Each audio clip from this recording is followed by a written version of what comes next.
Let's make some apple pie baked beans to go along with the ribs that I have in the oven. I'm doing a half a recipe that's in my cookbook, and you can find the written recipe of the entirety of it. It'll be able to, you print that out on my website. But first thing I'm going to do, because I'm using a half a recipe, I don't need a whole can of apple pie filling, and I'm not going to make anything else with apple pie filling this week. So I'm just going to make a little bitty apple pie filling. Say that one more time, apple pie filling. So anyway, I've just got my iron skillet over here, and I'm just going to put probably a couple tablespoons of butter in it. I've got it getting warm for me there. And I have an apple, just whatever kind of apple you want to use. I really like Granny Smith, but I did my shopping this week at Aldi, and all they had was this Fuji apple, and it will be fine. So I'm just going to cut this with my big knife first, and I've peeled it. And I'm just going to core that old seed out of there, just like that. And let's see here. How precious do I want to be about all this? I don't think I want to be very precious. I think I'll just cut it like I do potatoes when I'm frying potatoes. And I'm just going to put these in here. And these will soften up and get really mellow and wonderful. And you don't really want big chunks in your baked beans of apples. If you're using a can of apple pie filling, when I do that, I take the apples out of a can and out of the juice stuff, and I chop those and get those where they're bite size. Because if you just make it with the apples the size they are in the can, it's just too big. And that's about the time somebody's going to ask you a question, when you get a mouthful of something. And then they just want to, that's when they want to talk to you, isn't it? I don't even understand that. That's the way the human nature is, I reckon. Alrighty. I'm going to get both of these, the rest of this all cut up. And I'll see you back here in just a minute. Okay, these are all cut up and in the butter. And I did add just another pat of butter in there too. And there's no measurements on this, y'all. You just have to kind of do what you think your family would enjoy. And so I've got our homemade brown sugar. And I'm going to add about a good tablespoon to it. There we go. You can always add more. And then I'll add a little bit of cinnamon. There we go. All right. And because we used a bunch of sugar, we're going to use just a pinch of salt. There we go. Okay. Now we'll get this stirred around here, and I'll pay attention to this I've got this kind of on a medium low. I don't want to burn the sugar, but I do want the apples to get all soft and melty. So I'm just going to put a lid on there like that. Put you on the other side. Okay. Now I'm going to use something different that I've never used before, and we're going to see how it goes. I picked up this can of baked beans at Aldi's. I don't think we're going to need any more butter, so you can go bye-bye. So I've got this big can of baked beans. Not big can. It's a 28-ounce can of baked beans. I have no idea what it tastes like. Not even. But that's where I did my shopping this week, and this is all they had, so this is what we got. And it appears to be a made in America, packaged in America product. So there's that. All right. Let's see. Let's just pour this in our bowl. Okay. Let's get rid of this can top here. Hey, it all came out. Okay, let's see what we think. And I did read this. It doesn't have any MSG or anything like that in it. And it's actually Dakota's Pride original baked beans with brown sugar and bacon. So let's see. Let me turn this down here, doing its thing over there. So let's just see. Let's see what we think. I will tell you, honest engine, what I think.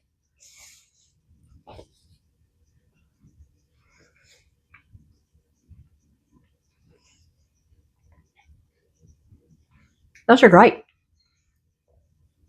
They're really great.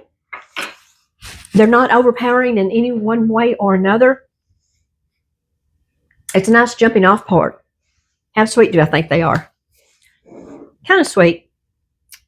But I'm going to add a little bit, because we got to doctor things up, of some Worcestershire sauce. And this recipe is loosely following the one in my cookbook. Are y'all the way I am? Oh my gosh. I'm going to add about half a teaspoon or so of some equal parts of onion powder and garlic powder. I don't ever buy garlic salt. If I need garlic salt, I've just got garlic and I've got salt. There's no reason to have another one of those in there. And I'm going to add, this is our homemade barbecue seasoning that we have made 1,100 times together. And it's on my website too. And I'm going to use a good about tablespoon of it. Now, let's stir it up and see what we think. Okay, I'm going to use my popsicle stick, and I'm just going to get a flavor of it before I put my barbecue sauce in.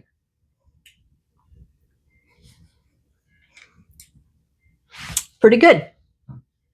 I'm going to use some Stubbs today. It's not sponsored. I don't even know I'm alive, y'all. This is pretty vinegary, and the reason I'm using this instead of one of my other favorite barbecue sauces is my baby back ribs are going to be rather sweet. So I want my barbecue sauce that's in my beans to have a little bit more vinegar, so it'll kind of cancel each other out, maybe, sort of, kind of. So let's just add about, does that look like about a fourth a cup to y'all? We big on these guesstimations, aren't we? Or a swag. All right. Now, let's just use the other end. Let's see what we think.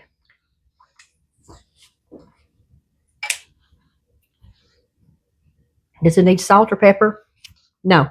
Is it sweet enough? Yes. Got a little bit of vinegar bite from the Stubbs? Yes. Okay. So let's just check on our apples. We'll let these continue to rock and roll and do their thing. I'll keep an eye on them. And we'll get back together when these get all cooked down and delicious. And then we'll add this to that, and we'll put them in the oven. So see back here just a little bit. These smell so good. I wish you were here. It just smells like somebody's baking an apple pie, which I kind of am, sort of, kind of. But these are brown, and let's see, look how wonderful they look. So now I'm just going to add, can you see what I'm doing here? Everything's kind of wonky today. I'm going to add my baked beans into my skillet and give it a good stir, and then try not to pour it in the floor as I try to get it to the oven. And the oven is baking some ribs in it right now at 275, and so I'm going to put this in there and just use that same temperature. Now, if you want them to cook slower, you can cover them with some tinfoil. If you want them to cook quicker, you can just leave them uncovered. I think I'm going to just cook these uncovered. Let me get all this good juice out here, because that's some good flavor. Don't let none of that die in vain. Okay. Now we're just going to get our apples and our baked beans all stirred up together. Now, if you wanted to cook these on the stove, just put them on low and simmer and just let them do their thing on the back of the stove. But since my oven is already turned on, I'm just going to, 2 birds, 1 stone. You know how that goes. All right. There we go. This is going to be Larapin. So I will see y'all when this comes out of the oven. Now, you can put bacon on the top of this if you would like. I'm not going to do bacon today because we're going to eat ribs, and that's plenty enough pork right there, in my opinion. So, hey, I made a mess. Duh. So anyway, I'll see you when these come out of the oven, and we'll get us a bite of them. These apple pie baked beans were in the oven for about 45 minutes, and they were uncovered, and they were bubbling around the edge. So I took them out. I let them cool a little bit so we wouldn't burn the hair off of our tongue. I want to tell you where I found this recipe. My good friend from my hometown, John Lindsay, who is a barbecue king, and he's won all kinds of championships, and All Queued Up is the name of his gig. But he has a food truck, and I stopped there one day and got the baked beans, and I took one bite, and I stopped. You know how it is when the first time you taste something that you've never had before, you stop And I was like, wow, what is that? And he said, that's just baked beans with apple pie filling in it.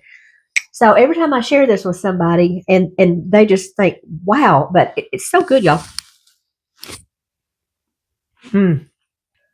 This really is good.